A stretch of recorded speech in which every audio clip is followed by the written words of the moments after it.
Hola, and I am so excited to be here today with you. I unfortunately do not speak sufficient Spanish to be able to uh, do anything other than English today, but one of my teammates sits in Spain and speaks fluent Spanish, so he'll be in the chat should we need to answer any questions. He can help us out. Everyone, I believe that as learning professionals, we have an amazing opportunity to play a really important role in the AI implementations in our organizations. And I don't just mean literacy training and tools training, but rather a much more strategic role. And the challenge that we face is that we don't always have a really good guide to engaging strategically with our organizations, with our leadership teams, in order to be able to do that. And that's really what I want to talk to you about today. I have a long career leading Torrance learning, helping organizations solve their learning and performance challenges, but also helping learning and performance professionals level up their skills, whether it is project management, data, XAPI, and now AI. And so a lot of what I'm talking about today is drawn from this new book from ATD. It's available in print. A lot of people are listening to it on audio. There's a lot of good things happening with the book, and I'm really excited. And so this is an opportunity for us to talk about three of the key concepts in this book and save you maybe that some time reading. If you want to read it, you're more than welcome to. You can get into the details. But I often talk to learning and development professionals, and they feel very scrambled right now. And do me a favor, in the chat, say C or yes or a thumbs up if you also feel like there's a lot going on and it's very confusing and you're frustrated and tired and scrambled and don't have enough time. This is how many of us are engaging right now. And we're learning new tools for ourselves and our own productivity.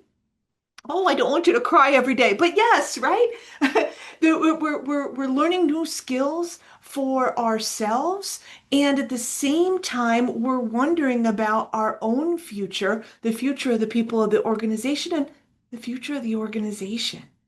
And so, a very challenging job in the last 4 years has gotten a lot more challenging. But I also think that the work that we do and the skills that we bring to that work have some superpowers, which was kind of why I was really happy to see Eduardo's uh, Marvel Comics image at the very end of his session a moment ago. We have some superpowers that are really important to our organizations right now. And these superpowers help us help our organizations in ways that are more than and extend beyond the learning programs that we develop. Of course, when the actual solution is a learning program, we're really good at that. We've got that. But we know about change and we know about how to support performance, even if it's not a learning program. We know how to facilitate conversations with groups of cross-functional and vertical in the hierarchy people. We can translate complex topics into clear ones that are no more simple than they need to be in order to help people learn about them and build their own skills. The number of times in which a learning professional sits in front of a business leader or a subject matter expert and listens to how they're talking about how we're going to change the work and we're going to do all this really great stuff. And as learning professionals, we say, yeah, that's just not going to work that way because you're not as close to the work and the people as we are through the work that we do. So we have a really important opportunity to step in and help our organizations. Now, a challenge that I have seen so far is that we often come to the artificial intelligence conversation as though it's one conversation. And I don't think it works that way. In my experience, it doesn't work that way. What I've seen are three different, what I call AI impact zones. And in each zone of impact, the work is different, the way we make decisions about it, who gets to make decisions about it, and who we have to be careful and caring for changes. And our ability to influence changes and is different in each one of these impact zones. So before I get any further today, I want to share with you these impact zones and have you think about your own work and how this applies to you. So AI Impact Zone 1 is probably a very familiar space for many of us, not all, but many of us. And this is where we're using AI tools to enhance our own productivity. We are using a conversational chatbot like Gemini or ChatGPT or Claude to write text, to create videos, to create images, to make the world's most amazing infographics, to fully develop a course, to translate materials, to audit materials. All of these make us better, faster, smarter, stronger, right? They require us to check our own work, but at the end of the day, we're the only ones using AI in the process. At the end of the day, we have a document, we have a video, we have an audio file, we have a course. Right? It's no longer AI. In AI Impact Zone 2, we're now putting the AI interface in front of the learner. And in this space, right, in this space, it's the learner who is interacting with AI. And so we have to worry not only about ourselves, but we have that care for the learner. This might be an AI chatbot or a role play interaction. This may be a personalized learning path that's adaptive to how the person learns, both at a course level and at a curriculum level, right? AI Impact Zone 2 requires us to have a bit more care in making sure that not only do we know what we're doing with the AI tools, but the learners do too. But in both of these two zones, the learning and the development team are making the decisions. We're buying the tools, we're vetting the tools, we're evaluating the tools, and we are the ones in control. The impact to the organization overall, I'm not saying the impact to the learning, but the impact to the organization overall is relatively limited and relatively inexpensive. Right? It makes the learning better. Now, Impact Zone 3 is where it gets very different. AI Impact Zone 3, instead of coming from learning and development, comes at learning and development, often after the project is already started. This is where we're changing how people work and how people lead because of AI tools. If we're an insurance company, we are changing how we process insurance claims and how we underwrite policies. If we are a design firm, we are changing how we design cars. Right?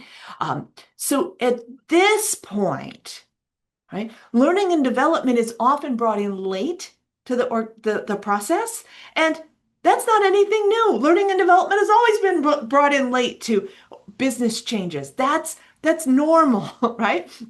Not necessarily desirable, but normal. And what I want to do is help our organization see the value through our superpowers that we bring to these conversations by bringing us in earlier.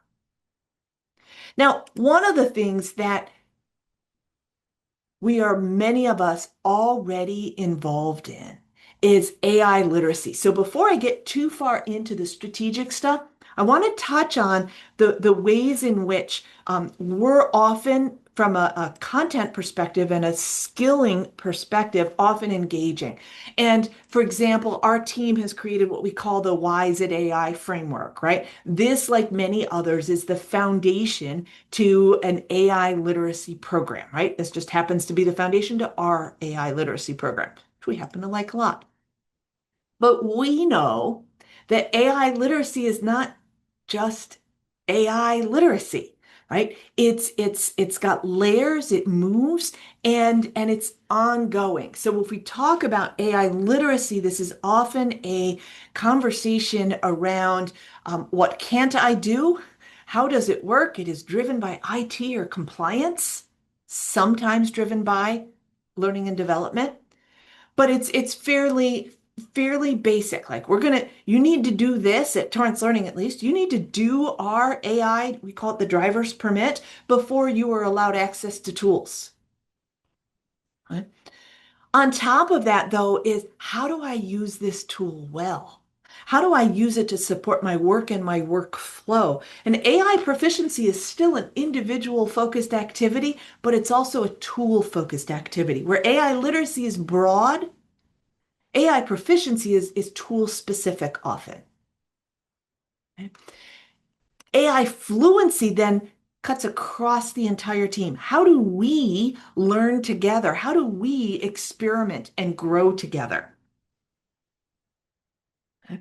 And it's not possible until we have literacy and proficiency.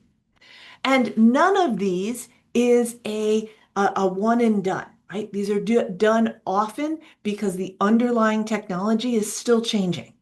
For example, we no longer teach internet literacy at work because the technology is not changing a lot, right? But AI, generative AI in particular, is still changing a lot. So we needed to refresh this on a regular basis. But here's the thing. AI literacy is not just about AI, right?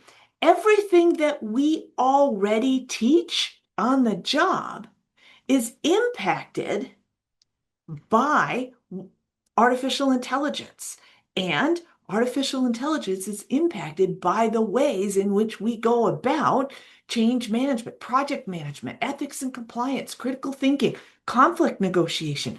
All of these things interact. So for all the programs you currently have, right, not only are you building AI literacy programs, but you have the opportunity and perhaps a necessity to be looking at all of these other programs and redeveloping them as well. I know at Torrance Learning, we're taking our flagship project management course and completely revamping it because the environment has changed, the opportunities have changed. And so I'm actually really excited about that. But what I really want to spend the bulk of my time, and I've got a little bit less than 10 minutes left, is on the AI implementation canvas. This is that tool by which we engage with our business over and above and on top of all of the courses and the programs and the skilling that we do. And if you think about it, if I am saving time with my AI Impact Zone 1, what am I supposed to do with that extra time now that I have these fantastic efficiency tools? First of all, I'm going to check the work that comes out of those fantastic efficiency tools because it needs our support, right? But then I'm going to use that extra time to help engage with my organization very, very specifically. So a lot of times L&D people will say, I want a seat at the table. I want to be there with the decision makers. But I'm not sure we all know what to do when we get there. And I want us to help lean in and show up with a tool to engage in that space. So the AI implementation canvas is actually 14 different planning dimensions. And I know 14 is a lot. I chunked them into 4 areas, right?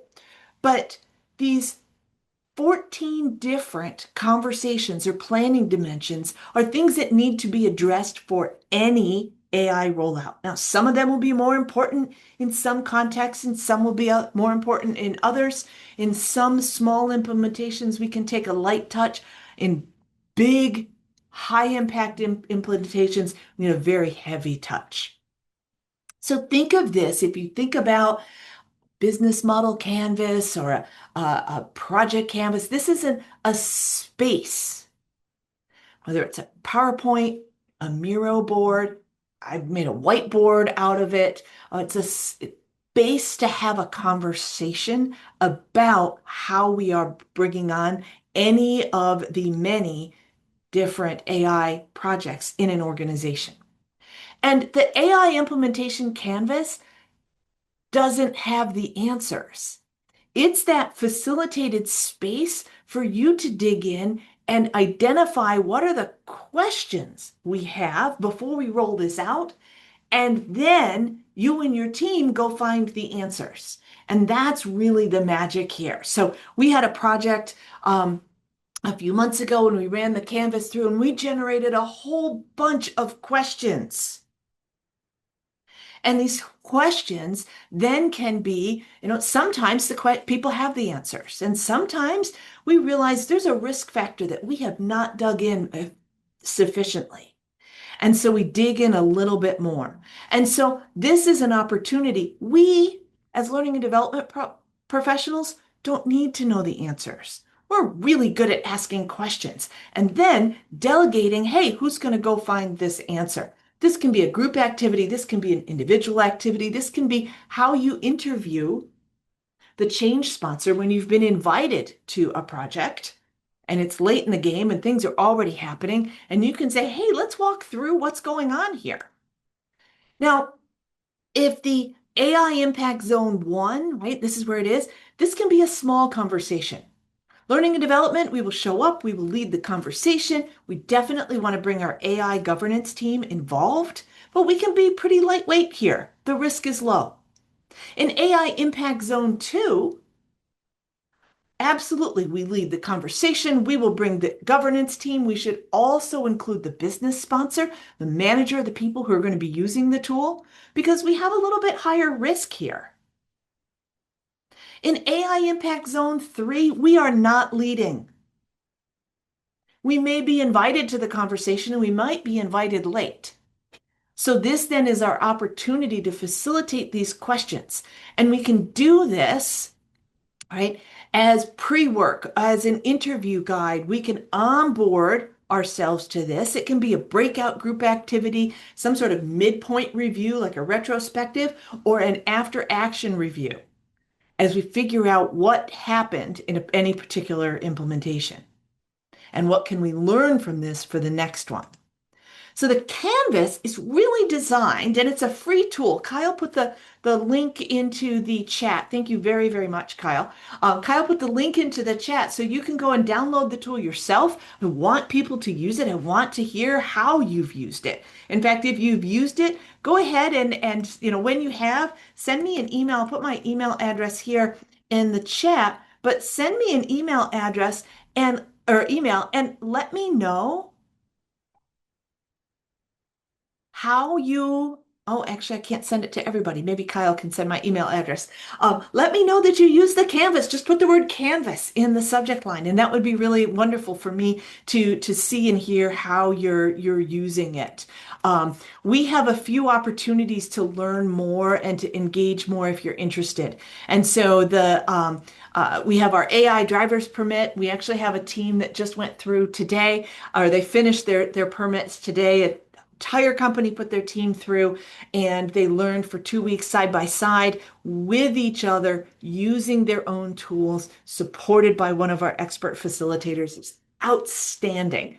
And then the AI exchange is a chance for learning leaders to get together and talk about how their teams are implementing AI, how they're using the canvas, the hot topics and the skills and some regular tools that people can be using in order to lead and participate in the leadership with the with the canvas. Sorry, I'm reading the behind the scenes of chat. I'm not able apparently to post links out to everybody. So if our panelists or our core FIAD team could share out those links, and that way people could get more information, that would be fantastic. Everyone, thank you so much. If you have questions, please reach out to Kyle and I. And Julietta, have a fantastic rest of the conference. I'm enjoying it so much.